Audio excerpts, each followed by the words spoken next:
देवी भगवती के 9 रूपों की अथाह शक्ति, बुराई पर अच्छाई की जीत का जश्न।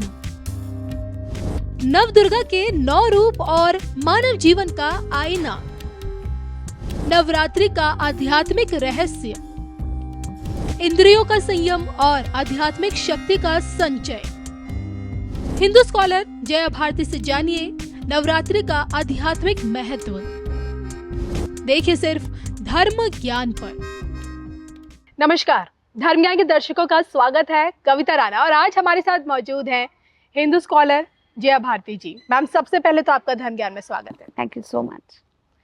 नवरात्र काल की शुरुआत हो चुकी है, शक्ति के 9 रूपों की उपासना आरंभ हो चुकी है। लेकिन क्या आप जानते हैं कि शारदीय नवरात्र का, या फिर आप यूँ कहें कि जो गुप्त नवरात्र होते हैं, शारदीय नवरात्र या फिर चैत्र नवरात्र, इसका आध्यात्मिक महत्व क्या कहता है, इसका स्पिरिचुअल इम्पोर्टेंस क्या है, ये आज हम समझेंगे, जया जी से जानने की कोशिश करेंगे। बताएं मैम। वैसे तो नवरात्रे जो हैं साल में 4 बार आते हैं जी। एक आपने कहा जैसे चैत्र नवरात्रे हैं, एक शारदीय नवरात्रे होते हैं और 2 बार गुप्त नवरात्रे आते हैं।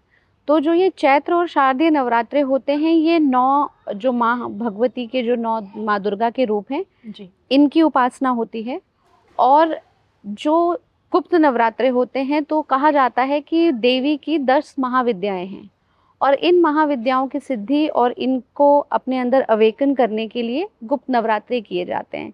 लेकिन जैसे आपने पूछा कि इनका आध्यात्मिक महत्व क्या है, तो आध्यात्मिक महत्व हमें ये, अगर आप बहुत इसको सिग्निफिकेंटली देखें तो बहुत सारे सिंबल्स होते हैं। जब भी हम कुछ इस तरीके का अपना ये रिचुअल्स देखते हैं या हमारे पर्व देखते हैं, तो आप देखिए कि हम जब चैत्र नवरात्रे हैं या शारदीय नवरात्रे हैं तो पहले नवरात्रों के बाद रामनवमी है पहले चैत्र में जी। और फिर नवमी के बाद ये जो शारदीय नवरात्रे हैं इसमें विजयदशमी है।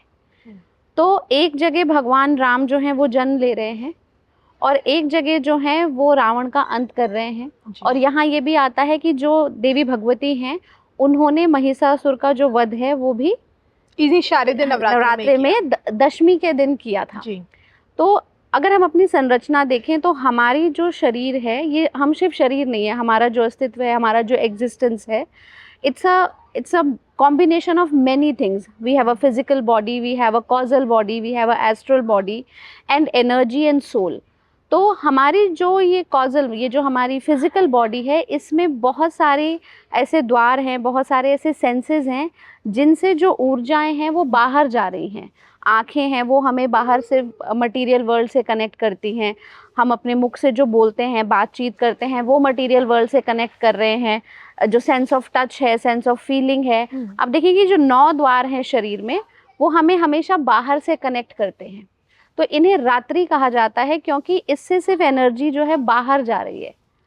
और जो विजयदशमी है, 9 रात्रि हैं और जो दशमी है वो विजय का प्रतीक है कि आपका जो एक द्वार ऐसा है, जैसे भगवान शिव का जो त्रिनेत्र है, तो प्रत्येक मनुष्य के पास वो है जी। तो 9 रात्रियां यानी कि उपासना के वो दिन जहाँ पर आप अपनी जो ऊर्जा बाहर जा रही है, हम जब आप देखिए व्रत रखते हैं या बहुत सारा संयम हम इन दिनों करते हैं, भोजन का संयम होता है, आचार व्यवहार का संयम होता है।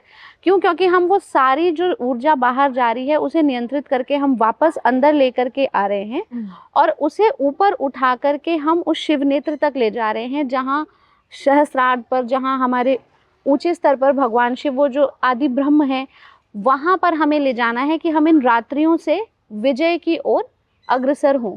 तो जो ये 9 दिन हैं, ये तपस्या का, ये अपने आप को दोबारा से रीसेट करने का, अपने पर्पस को डिफाइन करने का और उस ईश्वरीय शक्ति से जुड़ने का ये एक बहुत बड़ा सिंबॉलिक पर्व है।